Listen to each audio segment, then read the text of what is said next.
It's Monday morning, and that means it's time for Quilting Quickies. And my name is Marcia, and I'm coming to you from Pine Needles Quilt and Sew in Rochester, Minnesota. I have a really fun summer project for you. It is to make a quick and easy reversible curtain.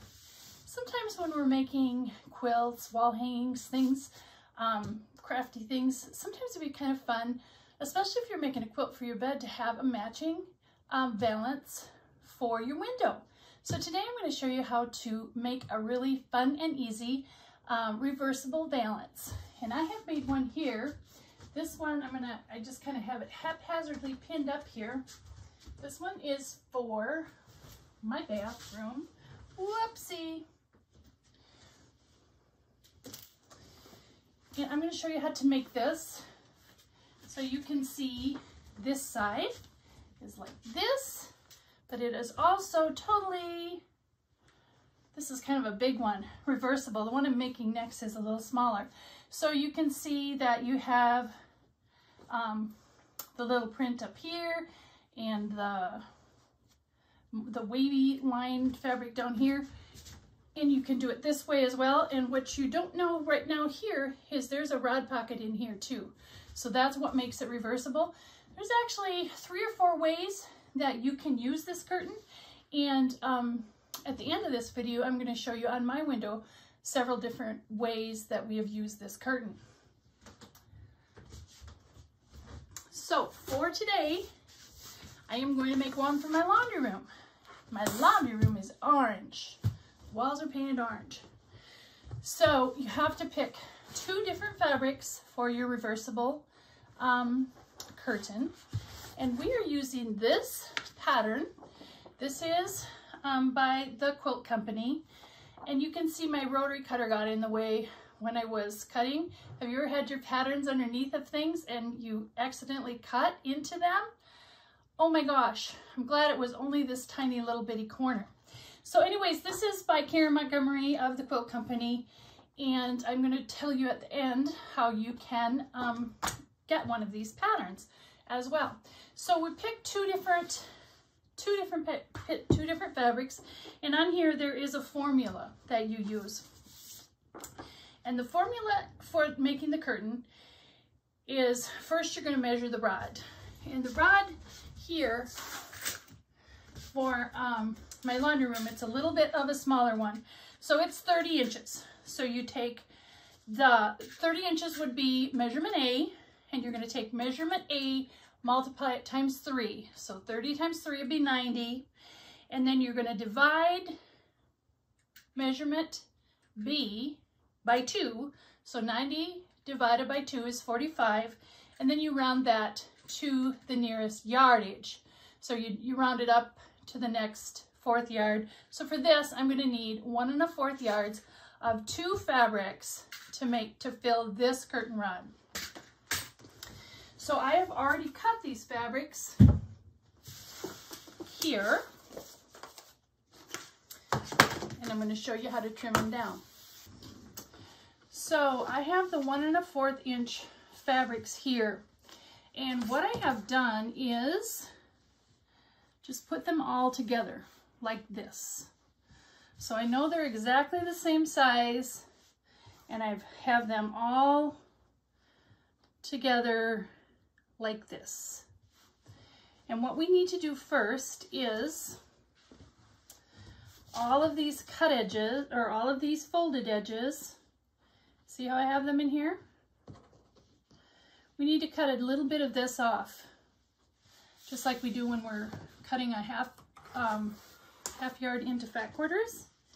And so what I do is just line up my ruler here, and I'm just going to cut a smidge off. So I don't think it's maybe it's 1/8 of an inch here. So we're just going to cut those off of both sides. And I'm working with them together so that I know they're exactly the same size. This is a little bit different way of doing than the pattern designer says, but for me, and trying to make things quicker as possible for all of us, I find that using layering all these fabrics together make sure that they're exactly the same size when we go to cutting. So then we need to cut off the salvage edges. So you need to kind of look through these. You see this one here is a little bit, I just took these the way they are off the bolt. So this one is a little bit shorter, so I am going to go quite a ways into this to cut all that off to make sure, and I'm eyeballing just to make sure, and then I put my ruler up here and then I fold it back and I make sure, yep, I've got it. So this is the right cut for me to cut it, to make sure all the salvages, and we have all good fabrics and all of these are the same size. So I'm just going to cut all that off. And there you have that. The next thing we're going to do is we're going to take these to the sewing machine. And we're going to sew right sides together of each of these two pieces. So I'm going to have to reverse them, and I'm going to go to the sewing machine and just sew these together in pairs. Okay, so I have both of these pieces sewn together, right sides together, 1/4 inch seam, and then I just press those seams open. So we're going to match these up in the centers, and you might want to use a pin here. But what we're going to do now is we've got these big long pieces, and we're going to maybe attach a couple of pins or clips. But what we're going to do is sew right sides together on both sides. In essence, what we're going to do is sew here and here, and we're going to make a great big tube. All right, so I have the two pieces sewn together in tubes. And I'm going to give you a little trick here. You know that I do not like to pin. So in order to make this come out right, what I did is I started in the middle and make sure that the seams matched up. So I'm going to start in the middle, and I'm going to sew down this side all the way, and then I will come back and I will sew down this side all the way. Then I will go to the other side, and again, I'm going to match up the two centers, and I'm going to start sewing. So then once we have them all sewed together in a tube, these should match up nicely. The two ends should match up nicely. But guess what? If they don't, this one, you can see that the orange is hanging out a little bit longer here. Grab your ruler and just trim it down. Do not obsess. If they do not exactly, totally, 100% come out exactly the same, because we did have a fold in there. And so then that makes one piece just a little bit shorter than the other where the fold is. So now we have these wonderful tubes that look just like this. The next thing we're going to do is turn these right side out. Oh, I forgot to tell you too that I press these center seams open. And the designer of the pattern will tell you to press these open as well. I did not do it, and I'm going to show you my particular method of taking care of that.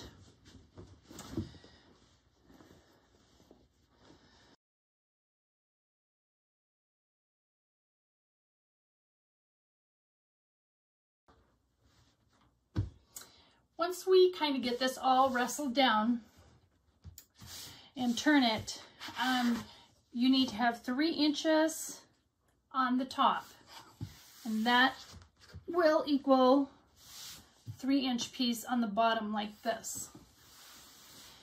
I'm going to take this to the ironing board and mark those 3 inches. Let me show you how.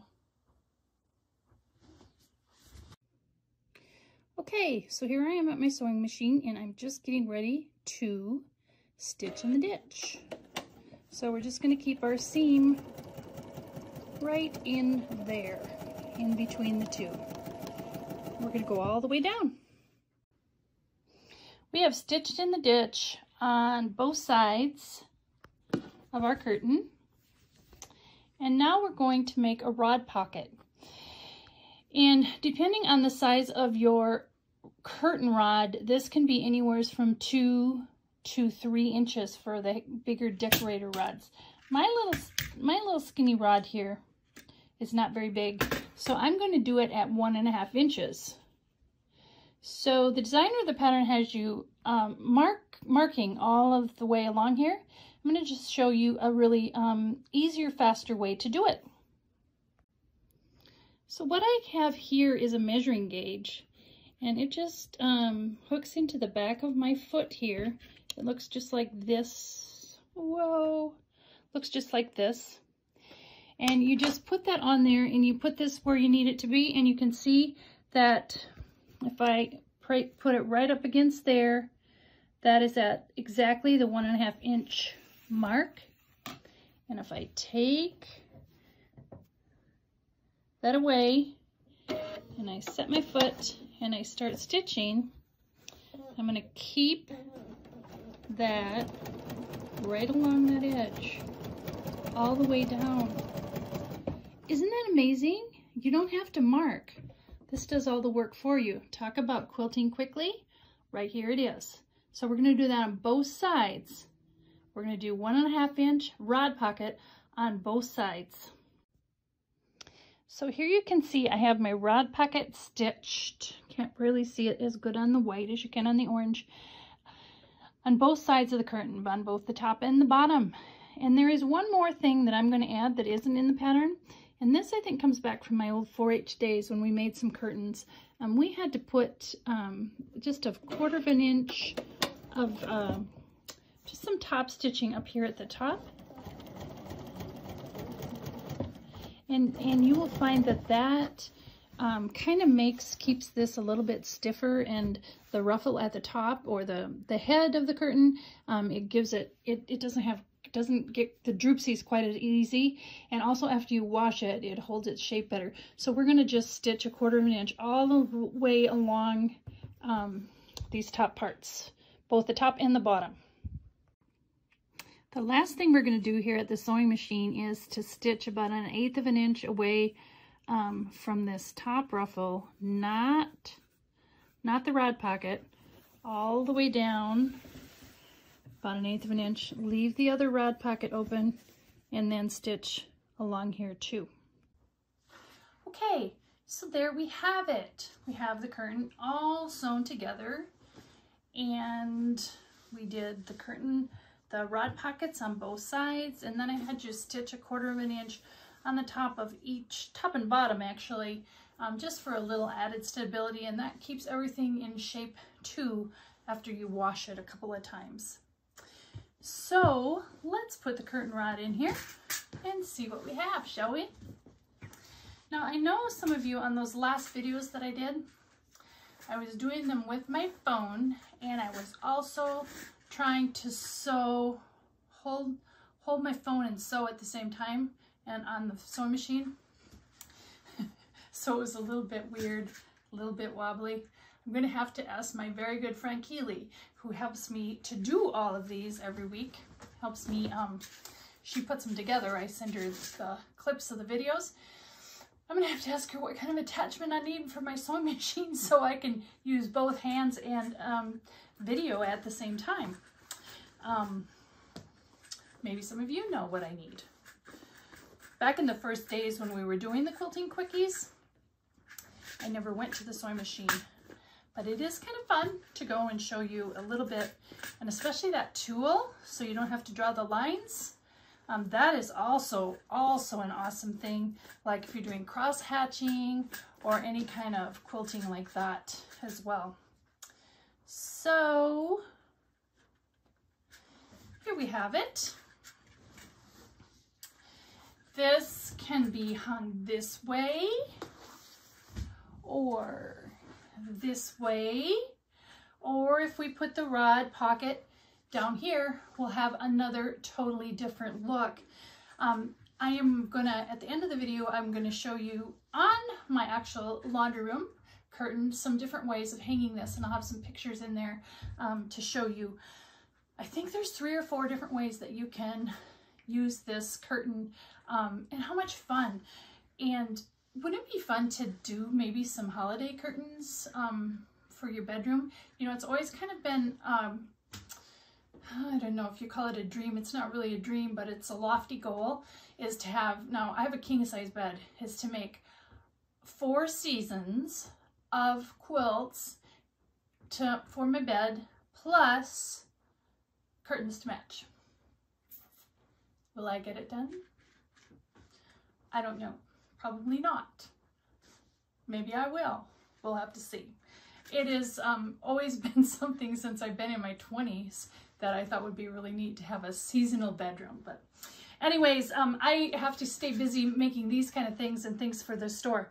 I'm going to have a little, one more ending to this video after I'm done with this one. After I'm going to take a bunch of pictures and show you how this looks, and also how you can get the pattern. I'm going to have a way for you to get the pattern to do all of this. So it's been a blast spending this Monday morning with you, just for a few minutes or a half an hour or whatever it is that this one has taken me to make. I look forward to seeing you in 2 weeks, and until then, I will keep you in stitches. Thank you so much, everyone. Have a great day. Hey, hello again, everybody. Okay, I got my curtains all done, and I got them all hung up, and they look really good in my house, and you're for sure going to want to try those reversible balances for yourself as well. And this little tool that I showed you when we were doing the 3-inch parts, you can see it here. This is actually on a Bernina foot. We also have them on our baby lock foots, and I'm sure any sewing machine, your sewing machine company too, will have them. Anyway, this one's got a little screw in the back, as you can see, and then it's adjustable. You can swing it back and forth. So I can't put these online for you to buy because neither Bernina nor Baby Lock lets us sell online, but you can call the store and get them from us for the Baby Locks and the Bernina, or your local dealer as well. This is a great tool for many, many things.